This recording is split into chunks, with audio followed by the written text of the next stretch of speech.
This story ends with an injured wrist, 35 sheets of film exposed, and perhaps one of my most productive visits to Zion ever.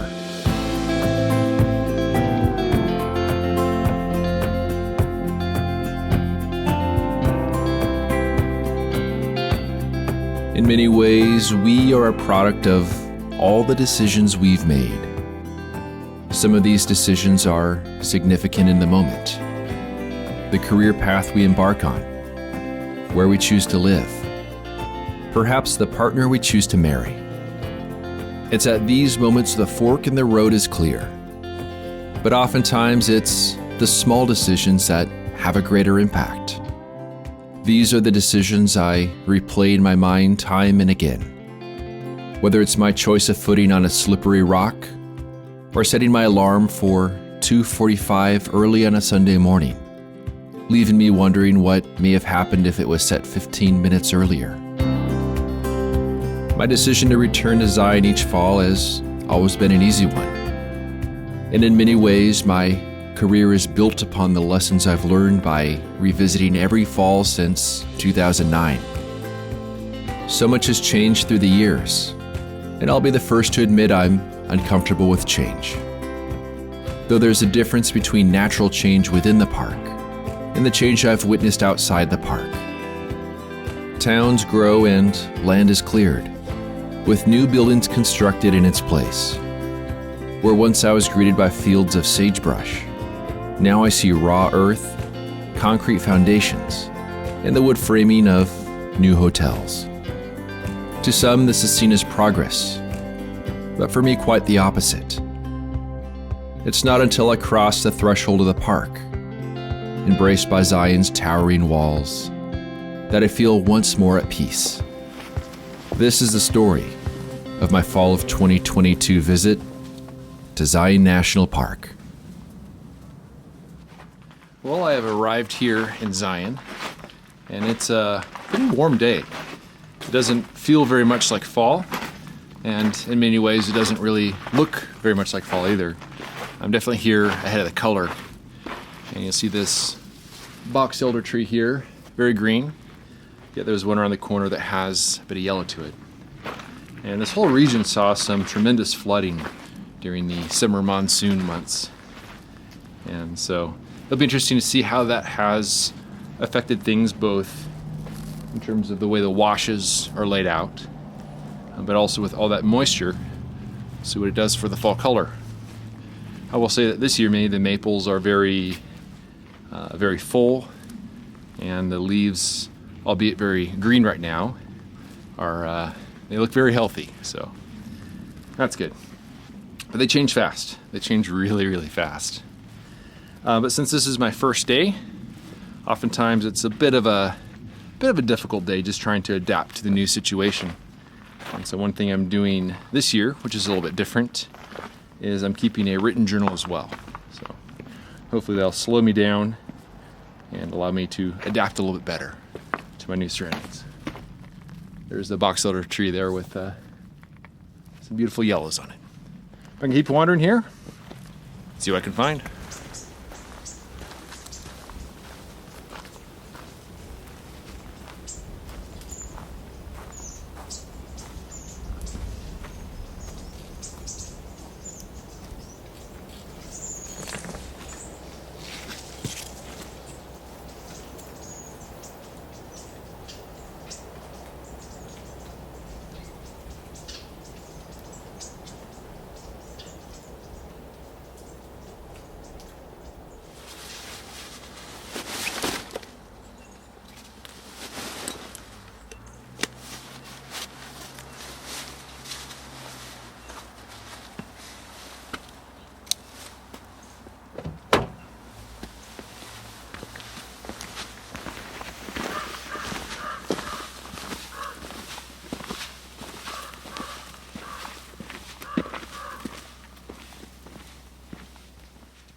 Good morning, everyone. I have returned to a location that I photographed when I went to Zion last fall. And it's this beautiful meadow. And I photographed the scene that will be a little tough to make out behind me, but there's this maple tree here, and this big, huge wall of sandstone. And the composition I found at the time, I like the look of the maple tree. I like the look of the foreground and of the big wall of sandstone in the background, but there are these two very distracting pine trees, and it was just stealing the attention away from the maple. So one of my goals this year is to see if I can find another composition for that scene that either hides or minimizes or just does something with those pine trees so that they're not a negative factor in the photo. And so I found that by using a wide angle lens and getting closer, I'm able to hide one of the pine trees back behind the maple. And then the other one is out of view over there because I'm shooting a vertical composition. And so the wind is absolutely calm right now. I exposed 2 sheets of Provia. And even though the maple isn't in full fall color right now, it's just fine. The greens are beautiful. There's some hints of yellow. And since the leaves are rather full with this tree right now, it also means that it does a better job hiding a pine tree that's back behind the maple. So feels pretty awesome to expose a couple sheets of film, and then we can get things packed up and see what else I could find.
All right, so that is 6 seconds f45 of these really cool yellow and green leaves that are in this flow of drying mud. So, pretty cool. There's 2 scenes I have photographed today, and I'm gonna get things packed up and see what else I can find.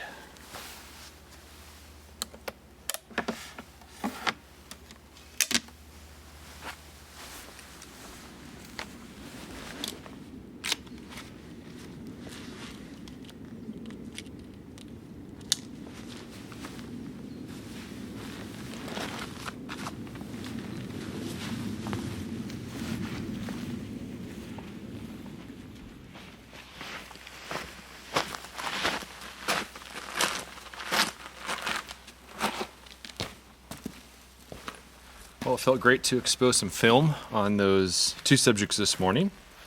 It is now evening time, and I've driven to a different part of the park just to see the progress of fall color for the days to come.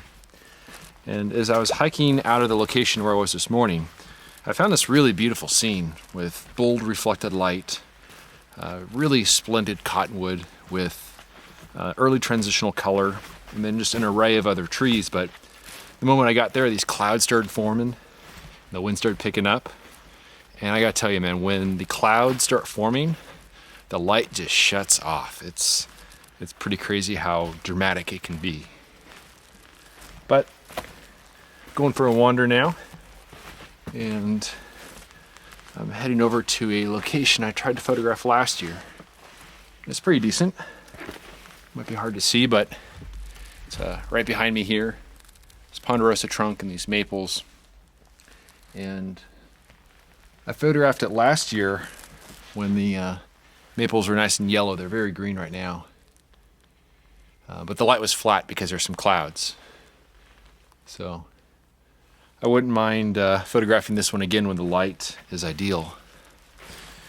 But the fall color this year has run a little bit late.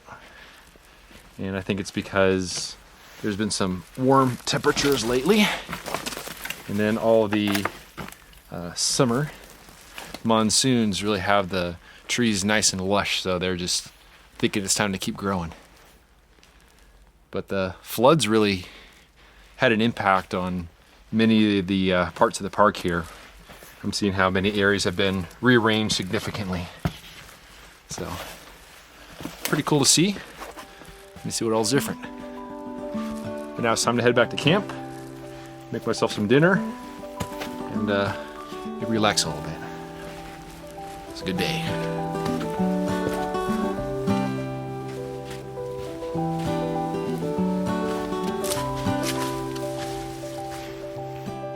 I composed both a horizontal and vertical variation of the scene with the meadow and the maple tree.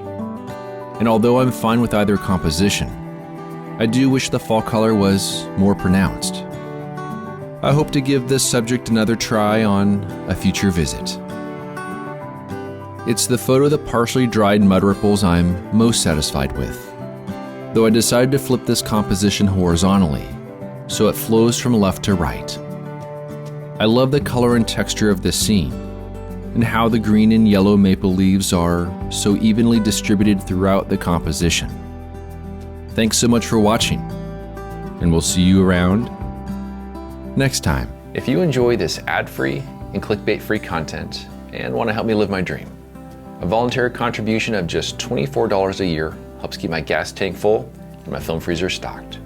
For more information on how to support me and my work, please visit the donation section of my website at benhorne.com/donate. I also have prints in my portfolio box set available on my website. You can find a direct link down below in the show notes. Thanks in advance for your support.